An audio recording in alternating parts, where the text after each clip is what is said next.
Hello everyone, मैं Vipin Kumar class 11th की chapter number 1 set इसकी 5 वीडियो हम करा चुके हैं जिनका लिंक आपको डिस्क्रिप्शन बॉक्स में मिल जाएगा। अब हम कर रहे हैं पार्ट 6। तो आज का जो टॉपिक है हमारा वो आज हम पढ़ेंगे Venn diagram. Venn diagram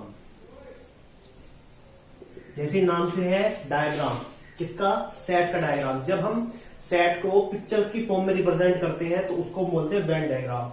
pictures की फॉर्म में किसी भी चीज को रिप्रेजेंट करने से वो आसान हो जाती है और इजीली समझ में आ जाती है। ठीक है, ये वेन डायग्राम का जो सबसे पहला स्टार्ट करा था वो किसने करा था? वो यूलर ने करा था। ठीक है, एक स्विट्जरलैंड के मैथमेटिशियन थे यूलर। उन्होंने सबसे पहले बात कही थी क्या कि अगर हम सेट को पिक्चर्स की फॉर्म में रिप्रेजेंट करते हैं तो उन्होंने ये आइडिया दिया था कि वो बहुत इजी हो जाएगा। लेकिन उसके बाद जो एक ब्रिटिश के थे, उनका जॉन वैन, उनका नाम था जॉन वैन। उन्होंने क्या करा था? उन्होंने इसको अप्लाई करा था एक सेट के अंदर। और इसको अप्लाई कैसे करते हैं? सबसे पहले एक रेक्टेंगुलर बॉक्स बनाते हैं और वहां पर एक देते हैं यू का मतलब होता है यूनिवर्सल सेट। ठीक है, और उसके अंदर किसी सेट को रिप्रेजेंट करते हैं बाय अ कर्व के थ्रू। जैसे ये ए हो गया और ये एक सेट बी हो गया। ठीक है, तो किसी भी सेट को एक किसके फॉर्म में रिप्रेजेंट करना, पिक्चर्स की फॉर्म में रिप्रेजेंट करना, उसको बोलते हैं वेन डायग्राम।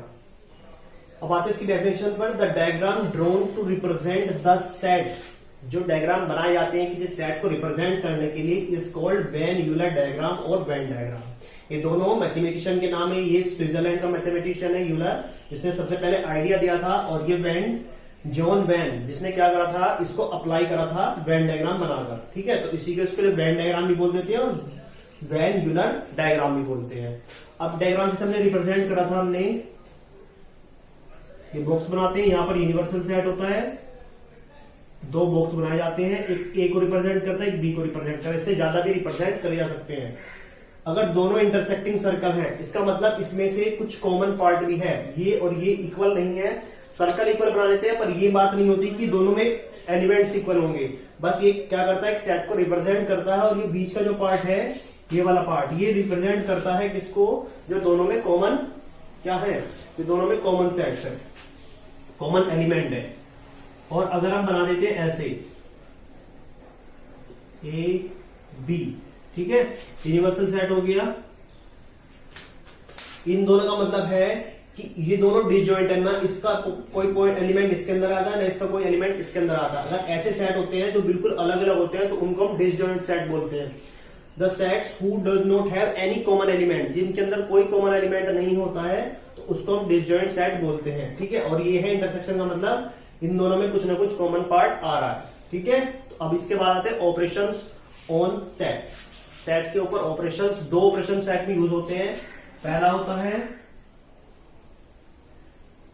यूनियन एंड, और सेकंड होता है intersection.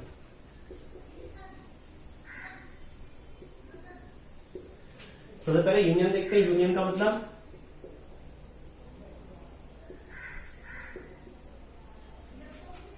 Late A and B are two sets. हम सबसे पहले क्या मानेंगे? ए और बी दो सेट्स ये हमें इसके लिए यूनियन दिखाने के लिए। A and B are two sets, then all the elements that belongs to set A or set B or both A and B are called union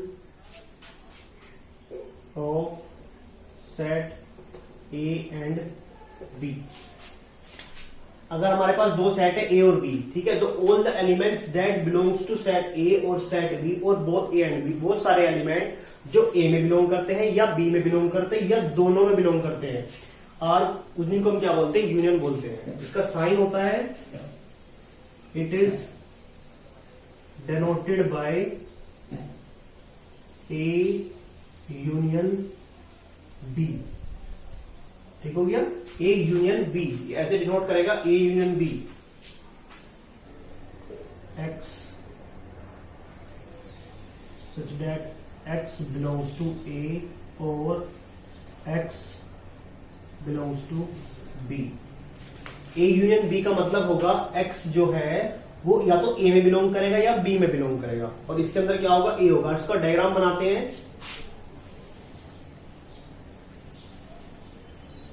ये हमारा A हो गया एक सेट, ये हमारा एक B हो गया, ठीक है, ये हमारा U हो गया। हम मानते हैं एक सेट है हमारे पास A, इसमें एलिमेंट है 1 2 3, और एक सेट है B जिसमें है 3 4 5, ठीक है। तो दोनों में कॉमन क्या है, 3, तो 3 तो आएगा इसमें।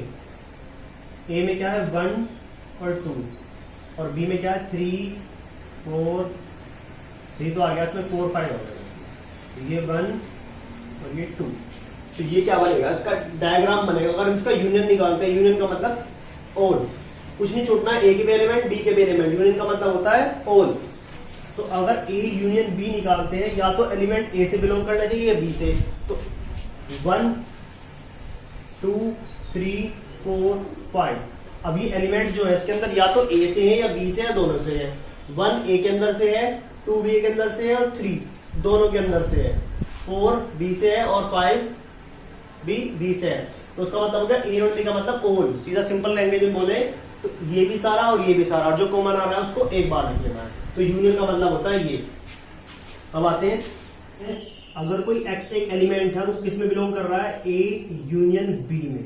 अगर कोई एक एलिमेंट है x, वो किस में बिलोंग कर रहा है, ए यूनियन बी में। मतलब ए यूनियन बी के अंदर कोई x एलिमेंट आ रहा है, सो क्या होगा, या तो वो x ए में बिलोंग करेगा, या वो x किस में बिलोंग करेगा, B में। या तो वो A में से होगा या वो B में से होगा। अगर A यूनियन B के अंदर x है कोई, तो या तो A में से होगा या B में से होगा।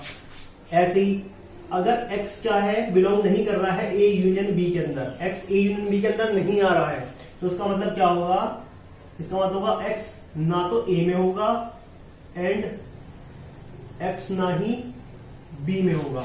ना तो वो A में होगा ना वो B में होगा, और का मतलब या तो इससे हो सकता है या इससे हो सकता है। और इसका मतलब क्या है, x does not belongs to A union B. अब ए यूनियन बी का मतलब ना तो ए में से होगा और ना ही बी में से होगा। एंड का मतलब या नहीं, दोनों कंडीशन सेटिस्फाई करेंगी, ना तो वो ए में से होगा ना बी में से होगा। यहाँ या तो इससे हो सकता है या इससे हो सकता है, लेकिन यहाँ वो किसी में से नहीं होगा। एक और देख लेते हैं, if A is a subset of B. अगर ए क्या है, सबसेट है बी का, ठीक है ना। मान लेता ए सबसेट है बी का, ये है एक अंदर 3 एलिमेंट, ठीक है। तो अब दोनों का यूनियन निकालेंगे तो क्या आएगा, 3 4 5, 3 तो आएगा यूनियन बी, 3 4 5, और ये क्या है, बी के बराबर है। तो यहां पे भी ये if A is a subset of B, तो ए छोटा हो गया बी बड़ा हो गया, तो इसका मतलब क्या होगा, ए यूनियन बी निकालेंगे तो वो बी ही आएगा, बड़े वाला आएगा, ठीक है। अगर B is a subset of A, अगर बी सबसेट हो जाता है ए का, तो यहां पर बी छोटा हो गया ए बड़ा हो गया, तो जो ए यूनियन बी निकालेंगे वो कितना आएगा, वो ए आएगा। क्लियर हो गया। यूनियन का मतलब सब इकट्ठे कर लेना है, सब एक साथ लेके चलना है, ऑल, ठीक है। तो अगर ए सबसेट है, ए छोटा है बी बड़ा है, तो कॉमन निकाल, इसके अंदर से आ रहा है ये, तो बड़ा क्या होगा, बी यूनियन निकालने पर बी आ जाएगा। अगर बी छोटा है ए बड़ा है, ठीक है, अगर बी छोटा है बी ए के अंदर से आ रहा है, तो बड़ा तो यही है, कॉमन भी लेंगे, सारे भी लिखे जाएंगे, तो ए के अंदर ही सारे आ जाएंगे, तो ए यूनियन निकालेंगे तो ए ये आ जाएगा। तो हमारे पास यहाँ पर यूनियन देखते हैं। सबसे पहले ए एलिमेंट है 1 2 3 4, बी के अंदर है 3 4 5 6, तो ए यूनियन बी निकालना है। ए यूनियन बी का मतलब ऑल, सारे, कोई एलिमेंट नहीं छोड़ना, सब लिखना है। 1 2 3 4, 3 4 तो आ गया हमारे पास, 5 और 6। अब इसका डायग्राम बना लेते हैं। अगर ए यूनियन बी निकालना है हमें, तो ए के अंदर क्या है, 1 2 3 4, 1 2 3 और 4 कॉमन है, तो बीच में आ जाएगा। यहाँ पर 5, यहाँ पर 6, तो ए यूनियन बी का मतलब सब आया, कुछ नहीं छूटा है, तो ये सारा। तो ए यूनियन बी का मतलब क्या होता है, ये सब शेडेड पार्ट, ये ए यूनियन बी बोला जाएगा।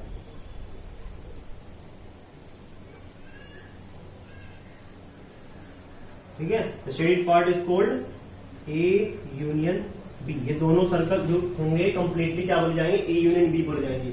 ऐसे इंटरसेक्शन में आते हैं। इंटरसेक्शन का मतलब कॉमन पार्ट जो दोनों में सेम है वो क्या है, 3 4। तो यही आएगा केवल 3 4, और 3 4 कहाँ है हमारे यहाँ पर, 3 और 4।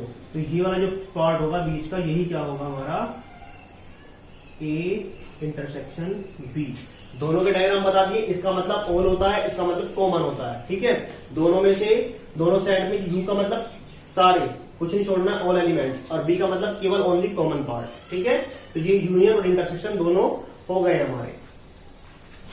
अब इसमें दो चीजें और जाननी है हमें। सबसे पहली है यूनिवर्सल सेट। यूनिवर्सल सेट होता क्या है, हमने बना तो दिया, बॉक्स के अंदर लिखा था ऊपर यू। यू का मतलब क्या होता है, यूनिवर्सल सेट। अब वो यूनिवर्सल सेट होता क्या है, वो set, a set that contain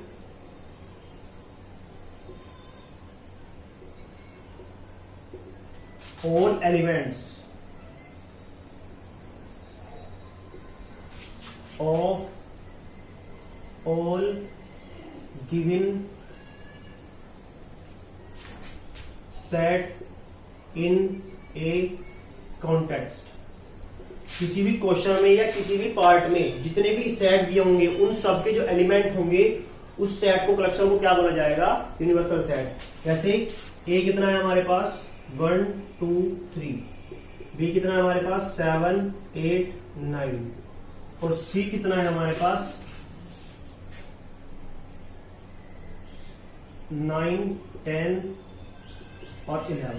ये हमारे पास क्या है, 3 सेट है। तो इनका यूनिवर्सल सेट जो ये सब एलिमेंट को एक साथ इकट्ठा कर देंगे या इनसे ज्यादा भी हो, यूनिवर्सल सेट हमारा क्या होगा, वो set, a set that contain all elements of the given set. इन सब सेट के जो गिवन एलिमेंट है, इन सब का जो सेट बनेगा उसको हम यूनिवर्सल सेट बोलेंगे। मतलब हम लिख सकते हैं 1 2 3 4 5 7 8 9 10 11 तक तो लिखना जरूरी है, क्योंकि ये सेट पूरे, ये नंबर 1 2 3 7 8 9 9 10 11, ये तो नंबर इसके अंदर होने ही चाहिए। ज्यादा भी हो सकते हैं और इसके इक्वल भी रह सकते हैं। तो ये हमारा क्या हो गया, यूनिवर्सल सेट बनेगा। अब आप बोलोगे कि 4 5 6 तो आ ही गए, नहीं लिखना चाहते आप मत भी लिखो, और लिखते भी हो तो भी कोई फर्क नहीं पड़ता इस चीज से। और एक और बन सकता है universal set, set of natural number, क्योंकि ये सब क्या है, नेचुरल नंबर ही तो है। सेट ऑफ नेचुरल नंबर क्या हो जाएगा हमारा, यूनिवर्सल सेट भी बोल सकते हैं। ठीक है, बस ये सारे इसके अंदर आने चाहिए, जितने भी एलिमेंट हैं, ये कितने भी सेट दे दे उसमें, तो उन सब के जो एलिमेंट होंगे वो उस यूनिवर्सल सेट के अंदर आना चाहिए। तो हम ज्यादातर ये लिख के चलते हैं, set of natural number is a universal set. अगर क्वेश्चन में गिवन है तो गिवन ही है, अगर गिवन नहीं है तो आप या तो उन सब के ऐसे एलिमेंट बना लेंगे, टोटल लिख लेंगे, या फिर आप लिख देंगे सेट ऑफ नेचुरल नंबर। अब एक और चीज आ जाती है, सेकेंड, डिसजॉइंट सेट। क्या होता है disjoint set, when two sets have no common element, जब दो सेट के अंदर कोई कॉमन एलिमेंट नहीं होता है, जैसे ये वाले, इन दोनों के अंदर कोई कॉमन आ रहा है, नहीं आ रहा, तो they are called disjoint set. इन दोनों के अंदर आ रहा है 9, तो दे आर नॉट डिसजॉइंट, ये डिसजॉइंट नहीं है, बट ये और ये डिसजॉइंट है। The two set that not contain any common और सेम एलिमेंट,